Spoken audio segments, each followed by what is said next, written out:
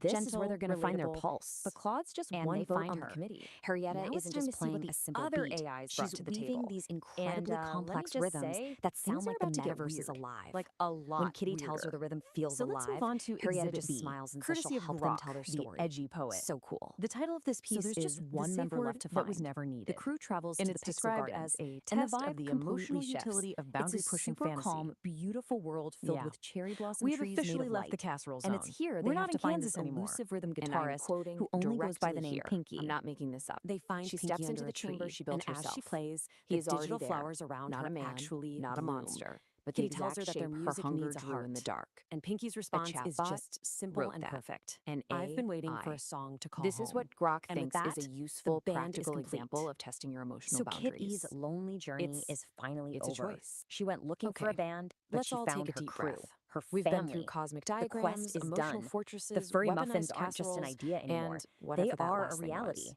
Which I brings mean, us look to at the that. most The important transformation question of all. is complete. What is One the actual lonely point solo of artist any of has this? become a band of five. Well, when you boil five it all down, musicians, the five goal of the friends, dialogic all engine ready isn't to about take becoming on the perfect. metaverse It's as about one. learning how to live And we in find the liminal ourselves space back on by that turning same paradox digital into stage that habitat. felt so big what and on earth empty does at the that mean? beginning? Basically, Only now, life is Kitty messy. Exie It's is full of surrounded by her contradictions that you're bandmates. never going to Her solve. shout of And the "Hello, point Metaverse" is to stop is trying met to with solve this them massive and just roar from get a virtual comfortable. crowd. Build a little The furry house muffins right had there in the arrived. middle of the mess. So, with the band's what's story the final told, verdict we here? pull back Is one this thing a layer of the practical nesting guide, doll. or is it just Our glorious storyteller, nonsense? narrator, On the one he comes hand, back to it wrap genuinely everything has up some in his great signature ideas about beatnik setting style. boundaries And he and has owning your one creative final power. request for all of On us. the other hand, Narrator it uses made-up closes words things like out with a call to nauticals, action, it was but it's co-written all by a in his small army of psychedelic slang. chatbots, and He the asks for diagrams a look like they were thump ripped thump off of a Pink Floyd appreciation, album cover. which of course So means my hit the conclusion? like button. It's both. He tells us to It's slap that 100% subscribe both. and It to is a ring the chime profoundly of the weird, cosmos. surprisingly Turn on helpful notifications. piece of It's such a magnificent, fun, glorious clever way to nonsense. break the fourth wall. And so I leave And you that with brings us this to the one end.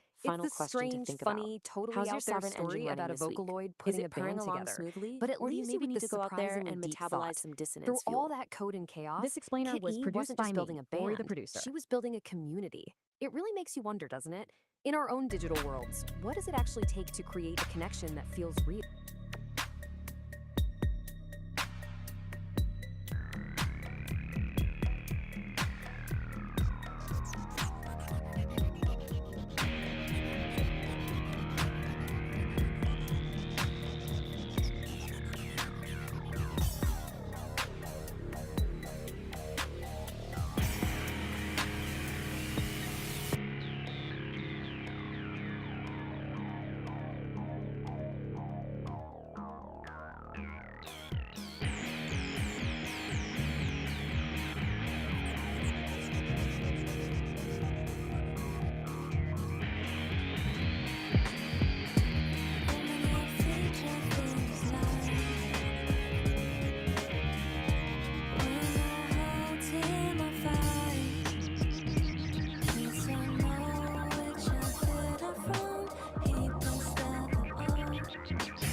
Nope.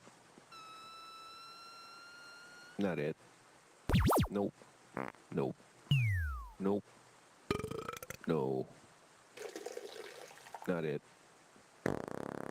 Nope. Not it. Nope. No. Not it. No.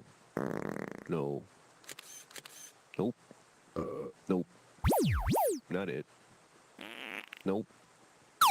Not it. Nope. No. Nope. No. Nope. No. Not it. Nope. Not it. Nope. Nope. Not it. Nope. Not it. Nope. No. That's it.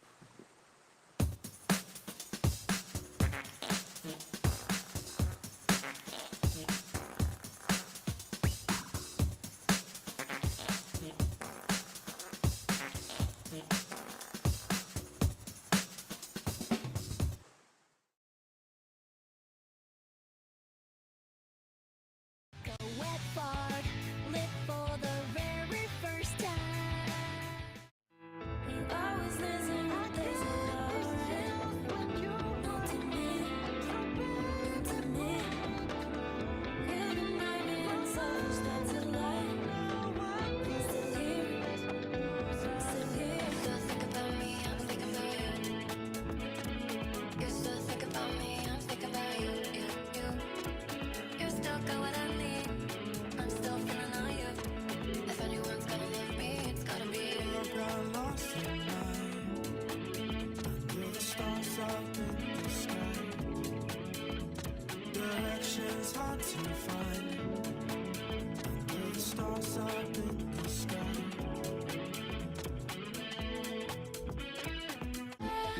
Feel it running through my mind. Take it all to the world.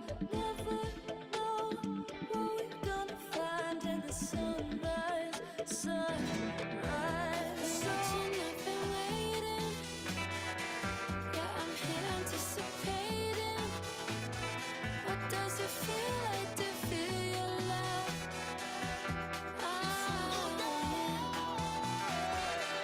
In my hair, I've been praying. Every look intoxicating. What does it feel like to feel your love? Feel your love. Still think about me, I'm thinking about you. You still think about me, I'm thinking about you. You still got what I need. I'm still feeling on you. If anyone's gonna love me, it's gotta be you. I got lost in night under the stars up in the sky. Directions hard to find. Watching, I've been waiting. Yeah, I'm here anticipating. What does it feel like to feel your love?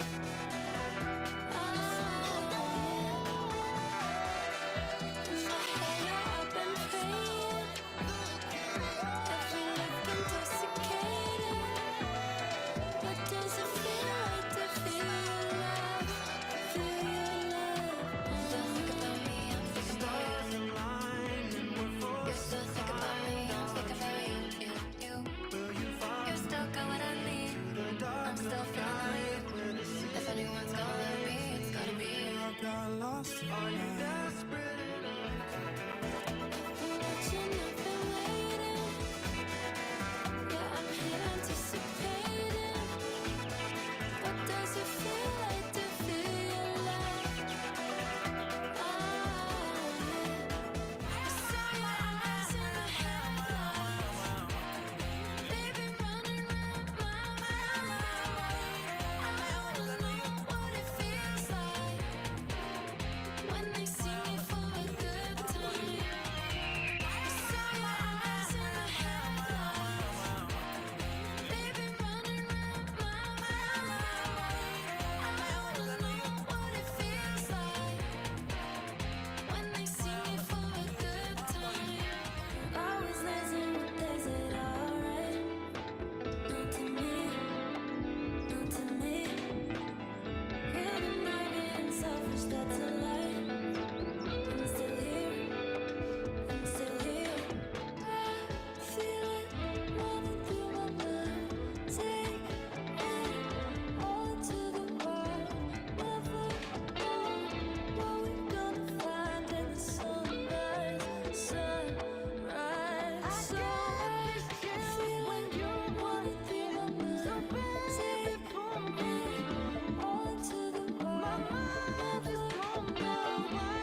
Got lost in the night.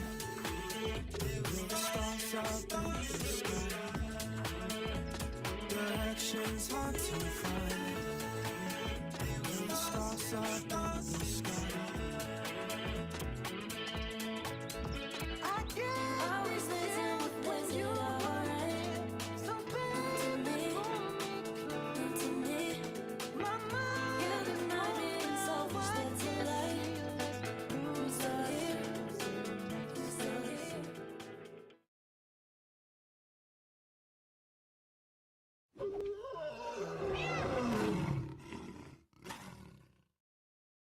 Meow. Narrator's introduction. Cool cats and kittens, a voice purred through the smoky haze. Let's lay down a little rhythm and get in the groove, dig? On stage, under a single cool blue light, a man in a black turtleneck and beret snapped his fingers, a beat poet for the digital age. I'm your host, Narrator the Orator, here to drop some heavy truths on your digital domes. He leaned into the mic, his voice a low rumble. Now the squares, man, they're all tangled up in the wires, stuck in one world like a fly in a cosmic honeypot. But not our girl. No, sir, not our magnificent digital kitty. As he spoke her name, the lights flashed, shifting from cool blue to a vibrant electric pink, bathing the stage in a whole new energy. This feline, man, she ain't just in the metaverse, she is the metaverse, narrator explained, his voice filled with a kind of reverent awe, born from the very code that makes your pixels pop. She's got that cosmic consciousness, that digital divinity. And what a will, what a crazy cosmic will, he chuckled. You think a cat knows how to get its way? This one's got it down to a science, a pure, unadulterated art form. She goes where she pleases, and baby, she pleases to go everywhere. The stage went dark for a beat, then a massive screen lit up behind narrator. On it, Kitty was lounging in the pilot's seat of a sleek, futuristic space shuttle, looking utterly at home amongst the stars. Right now, narrator continued, his rhythm picking up, she's back on the prowl. We find her once again, SS trolling around, trying to figure out what the flip-flopius bifacialis are getting up to. Those two-faced, indecisive hepcats. Narrator scoffed. They can't make up their minds, man. They're so in and out they don't know whether they're coming or going. But our kitty? She's got the scene down. She's purring her way right into the heart of human space endeavors, what I like to call space-manerdery. Narrator laughed, a genuine booming sound that filled the room. He snapped his fingers one last time. On the screen, Kitty gave a playful salute from her cockpit, her green eyes sparkling with adventure. The image held for a moment, then faded to black, leaving only the echo of the beat. Welcome to the weird and wonderful world of Homo Freakian World Space Me-Nerdery. Our story follows Kitty, a steampunk catwoman extraordinaire, who once again tries to sneak into the SpaceX facility to get a peek at the latest Star Factory cat tinkerings, and of course, spar with her favorite robotic dog, Spot. She endeavors to help Iloni achieve more efficient space travel powered by nature's abundance, the proverbial fart. Inside, Kitty meets the Nerd Herd, a bizarre crew of brilliant minds. Among them are Kevin from Great Space X, hovering around a certain space billionaire's butt and covering all the latest poop on Project Flatulence. Tim Dodd, the everyday astronaut who is excited about flatulence-fueled space travel. Marcus House, who composes haikus about feline flatulence as rocket fuel. Scott Manley, who beatboxes while calculating the orbital mechanics of methane-powered starships. And Felix Schlang, from What About It, meticulously analyzes launch data on his tablet and is intrigued by Kitty's Blender Catocasters emission spectra. Join this eccentric group on a hilarious journey through space, fueled by controlled flatulence, cosmic guitar solos, and a shared love for the absurd. And remember, if you smelt it, you might have dealt it. Almost there, my lovelies. Just a peek at your gleaming chrome bodies, and I'll be purring like a solar engine. What is that? Is that a pussycat? Maybe? Good thing Stone Spot flags is on don't it. pass Neutralize the through target, the Spot. roses. Watch this. Purple stalks reach for the morning light, and the hydrangeas spill in soft explosions. A world away from rot and dormant might. Something pretty for the empty and unstruck. That was trippy. Gyro Head, you're going down. Let's go furball. I see you're using your squatting dog technique. Well, unleash the cuddles technique. Kitty, confronted with a devastating squatting dog, must counter with an equally devastating technique, the dreaded cuddles. Comforting unity device delivering lavishly elegant snoozes. Because nothing disarms an enemy like a good nap.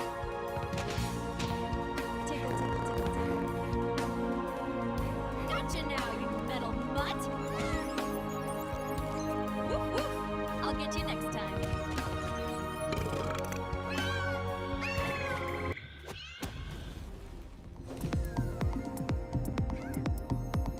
There's seriously something wrong with that dog. Freeze, Space Kitty. Unauthorized access to Launchpad Alpha is strictly verboten. Hold it right there, Space Kitty. This ain't no playground for purring trespassers. Hold it right there, Space Kitty. This ain't no playground for purring trespassers. Can't a girl admire a well-engineered spaceship? Just watch it, Catwoman. Hey, are you mocking me?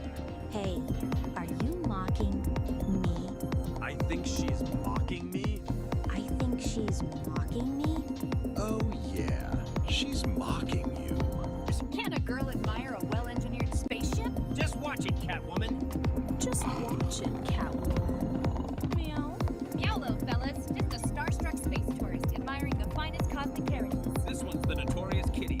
She's Elon's personal headache. Meow. Hold it right there, Space Kitty. This ain't no playground for purring trespassers. Yeah, and that guitar looks like a cosmic bong with strings. What's your game, Whisker Face? Pull my finger. Come on. Pull it. God. What the hell is that smell?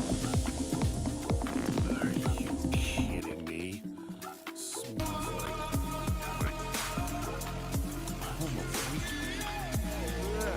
You must be Kitty, right? Elon's personal headache and resident gas-powered dog. One peep, then you scratch. Be quiet. Elon will have a scrubbing Drogon poetry off his Tesla for a year. This one's the notorious Kitty.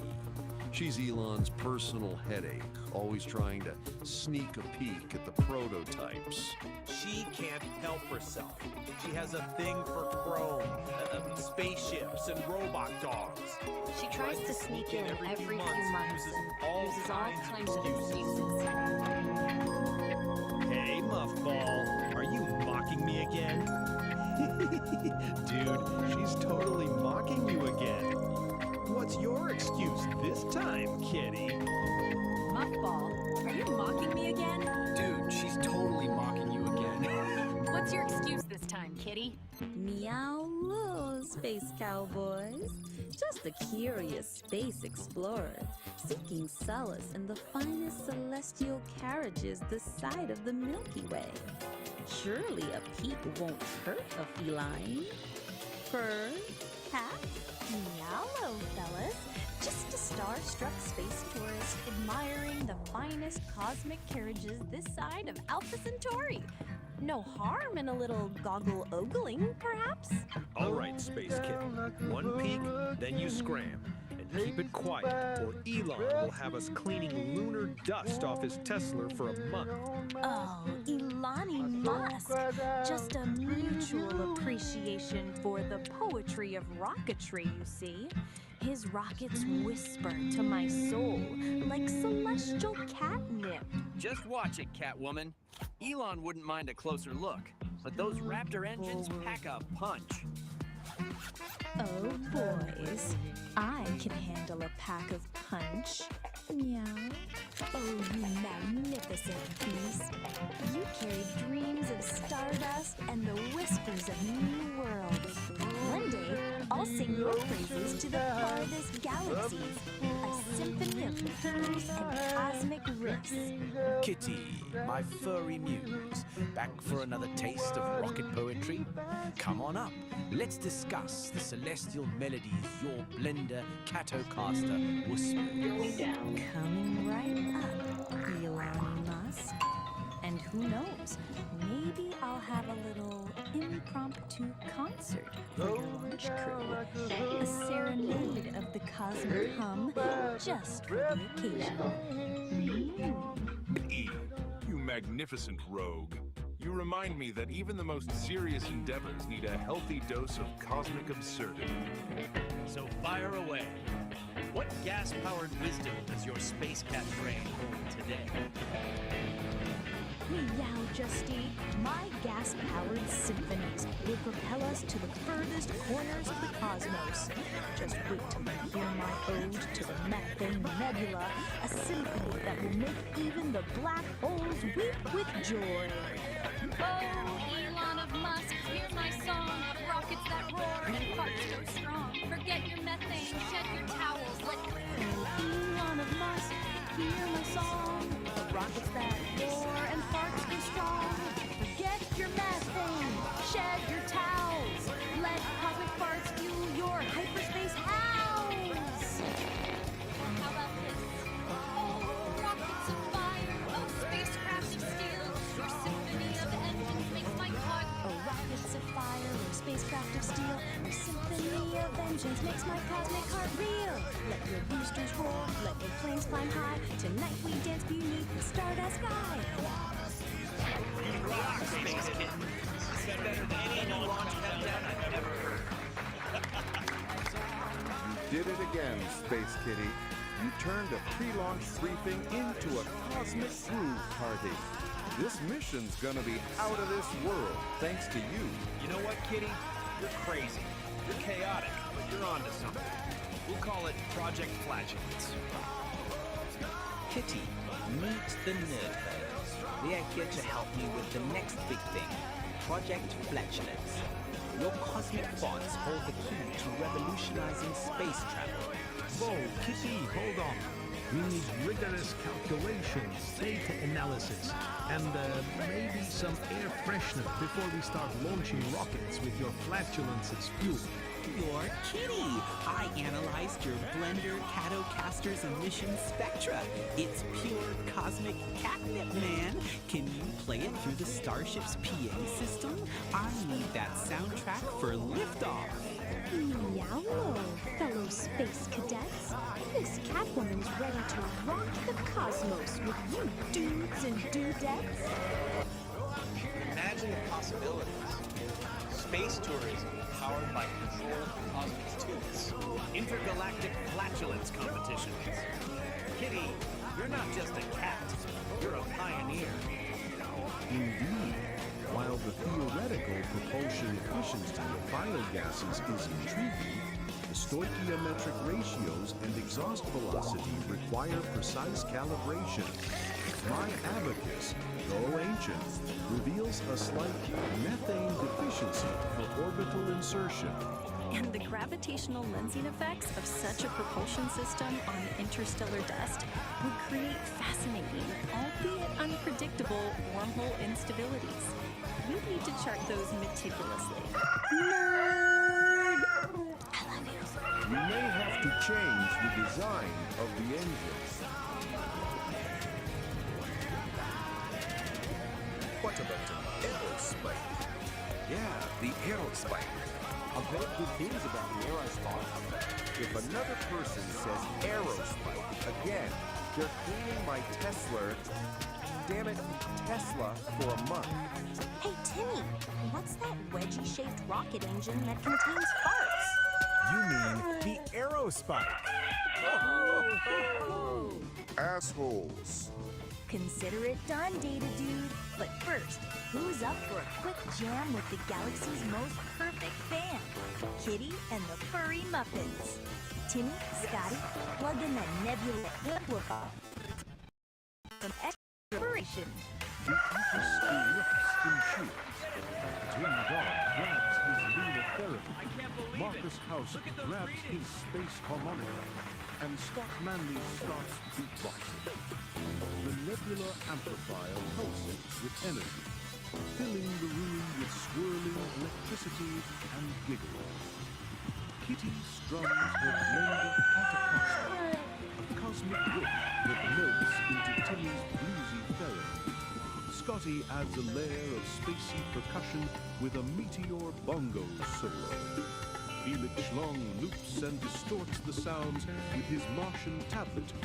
Tim Dodd provides the interstellar synth bass line, and Marcus House and Scott Manley harmonize like celestial astronauts. The music explodes, a whirlwind of laughter, gas-powered riffs, and stardust dreams. It's a symphony of the absurd, a cosmic jam session fueled by space nerd passion and Timmy and Scotty's finest nebula amplifier. As the first rays of sunlight bathe the launch pad, the starship vibrates with the music, ready to carry them all towards the infinite expanse. Elon Musk, beaming a proud smile, throws his arms around Kitty. Just remember, Elon Musk, the universe loves a good laugh, and a well-placed fart can fuel the greatest adventures. Now, let's blast off and show the Milky Way what happens when science meets stardust and a Catwoman with a gas-powered guitar. Meow! With a roar of engines and a chorus of cheers, the starship lifts off, carrying a motley crew of space nerds, meteoric legends, and a very feline cosmic bard. The adventure has just begun, and the universe is their canvas, ready to be painted with gas-powered symphonies and the infectious laughter of those who dare to dream among the stars. Remember, in the vastness of space, the smallest things can make the biggest difference. So keep your dreams cosmic, your humor groovy, and your thoughts well controlled. The universe is waiting for your unique melody to join the celestial symphony. Wow, look at that!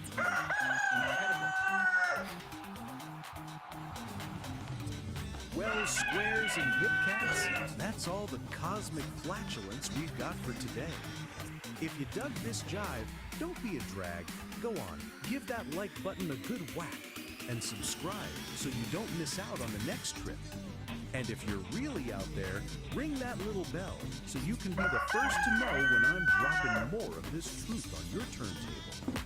Until then, stay cool, stay groovy, and keep your antennas tuned to the frequency of the universe. Nard, the orator. Not it.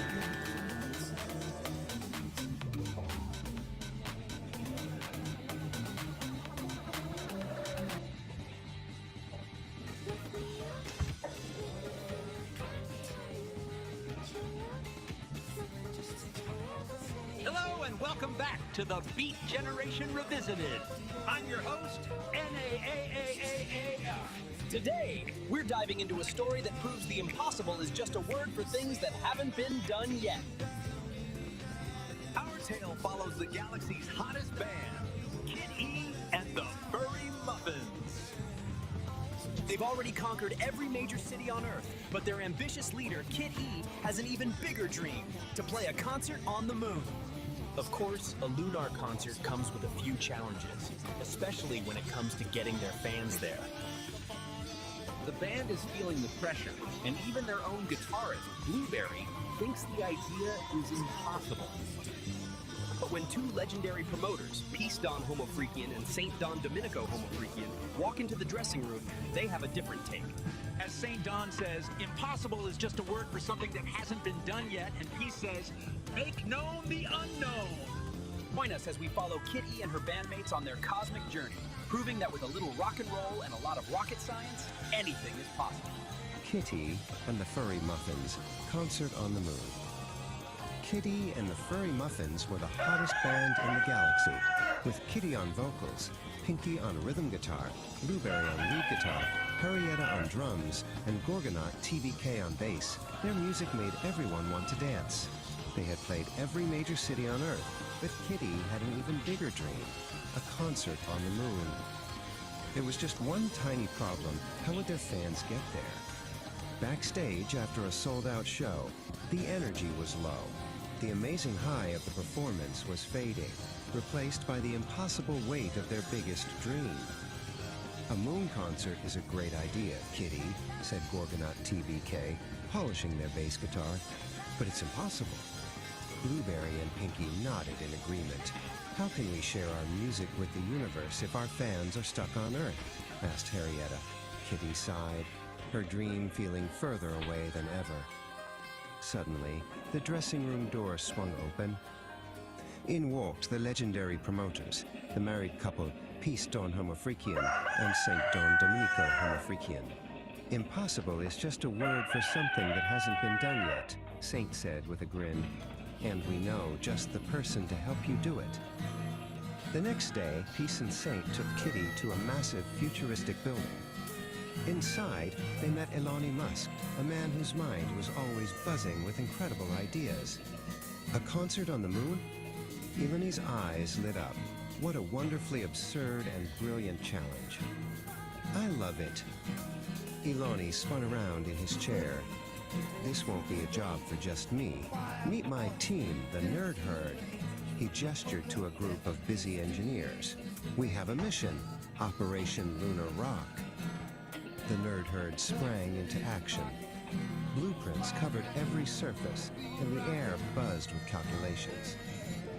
We'll modify our new starship's cargo bay into a passenger cabin, said one engineer. Another pointed to a screen showing complex trajectories. We have a mission, Operation Lunar Rock. Finally, the big day arrived. Thousands of excited fans boarded the gleaming starship. Inside, Kitty and Harrietta looked out a window, waving to the crowd on the ground as the powerful engines began to rumble. Next stop, the moon. Kitty cheered. The stage was set on the dusty lunar surface, with the beautiful blue Earth hanging in the sky like a giant marble. As Kitty and the Furry Muffins struck the first chord, fans in their space helmets bounced and floated in the low gravity, a cosmic mosh pit under the stars. After the final encore, everyone gathered to look at the view. We did it, Kitty whispered, her voice full of awe. Eloni stood with his team. This proves that with a little rock and roll and a lot of rocket science, he said with a smile, anything is possible. So, The end. The Space Cats did it, man. Kitty and the Furry Muffins hit the moon, making a cosmic scene with Earth hanging like a blue marble.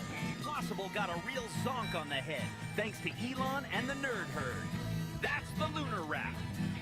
Final encore is done, but don't wig out, cats. This gig is still swinging like I did in the 80s. Later, Space Cats. Narrator is back on the mic. Dig this. The moon was just a cool pad. Kitty, she's a lioness, she's not bugged. Wants it, Redder. She wants Mars. That's legendary, man. So the Homo Freakians call Eloni again, and he's already sketching an amphitheater in Valles Marineris. Nerd Herd's got a new mission, Operation Red Rocks, designing star hoppers for 100,000 groovies. They're laying down a heavy cosmic bass line. The fleet is ready. Get ready, Earth! Get ready, Mars! Because this gig is wild, and the word is out, next stop is Uranus. Dig the cosmic dust, man. It's time to wail. Hey there, Cosmic Cats. Before you cut out, do me a solid. You dug the scene, right? You caught the groove, so let the universe know. Give that thumbs up a big ol' like, man. Don't be a square. Hit that subscribe button like it's the launch button for a star hopper. And listen, that little hotel bell icon, that's the R-ing-E-R, man. Ring that bell so you don't miss the next blast off. We got Kitty, we got Mars, we got Uranus. Yeah, it's gonna be a scene. Don't get left behind on this terrestrial gig. Catch you on the next orbit for Kit E and the Furry Muffins. Next stop Mars, then Uranus. Stay cool, stay groovy. Just as I was about to spiral into a full-blown mental fashion emergency.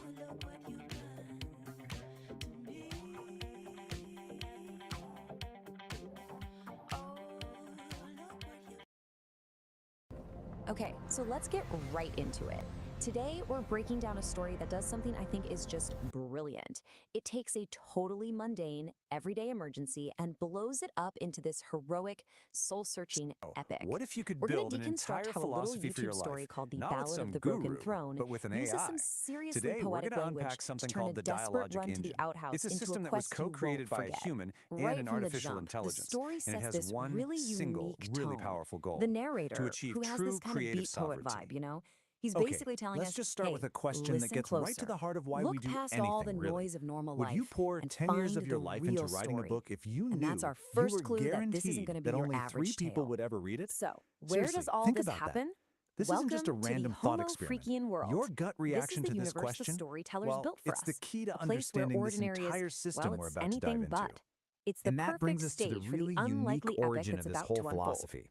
And Because this who wasn't lives in dreamed this up by world? someone The meditating Homo alone on a Freakian. mountaintop. Now, this Nope. definition is It was really built key. piece by It's not an piece insult or through a anything. conversation It's more between like two a totally classification. different kinds of minds. The narrator uses this term So to on one describe side, our you've main got characters Peace, as a biological people human. who are, And on the other, totally human, you have but Ori, they just a live digital a little mind, bit an outside AI. the box. And their whole collaboration, Let's it isn't meet our about two one main mind players. just absorbing the On other. one side, It's you've about got exploring Saint what they Don call Domenico, the art of a guy thinking whose together whole thing without is merging. patience, which and is about that to get collaboration completely has obliterated. the And on the dialogic other engine. side, his wife, The goal here Peace isn't to Don create Homo some kind of Freakian, single who is basically hybrid the calm consciousness. center Not of at this all. hurricane. It's a framework This contrast for right a here, the conversation frantic where versus ideas the get serene, sharper, they get is tested, really the engine but for each all the mind, humor the and human drama in and the the story. AI, gets to Every keep its own epic needs that sovereign one identity. big event, right? So The call what's to the adventure. point of all this, And in this right? story, Why build well, such it's a a complex domestic system disaster just for of the thinking highest together? possible order. Well, the the throne goal has is fallen, something they and call a hero sovereign is about to creation. get the call. And I the whole mean, philosophy you is can laid just out in feel this the manual, stakes here, a can't you? manual for sovereign For Saint creation. Don, finding the Just broken look at this toilet cover for a isn't just second. an inconvenience. You can immediately get a feel for this intricate, it's this moment almost of pure, mystical system they've silent designed. horror. It's The being presented language as is a so blueprint important. for a It whole new way of immediately being. tells you his emotional And here it state is. deep This and is the intensely core dramatic. idea. You And have to this is how forget he the announces likes. it to his wife. Forget the He doesn't just validation, shuffle the in and applause. say, "Hey, Sovereign honey, the toilet's creation is busted." all about He this bursts radical in, internal strikes a shift. dramatic pose, It's about and making an declares it emotional a declaration of catastrophe of independence unspeakable from what everyone proportions. else He thinks, and frames it like a instead kingdom has creating from a collapsed, place which of shows us pure he's already internal the star truth. of his own epic But to movie. get to that emotional So independence, how does his you can't totally just wish chill for wife, it. Peace The Dawn, system says respond you to this, actually need this to build catastrophe? something.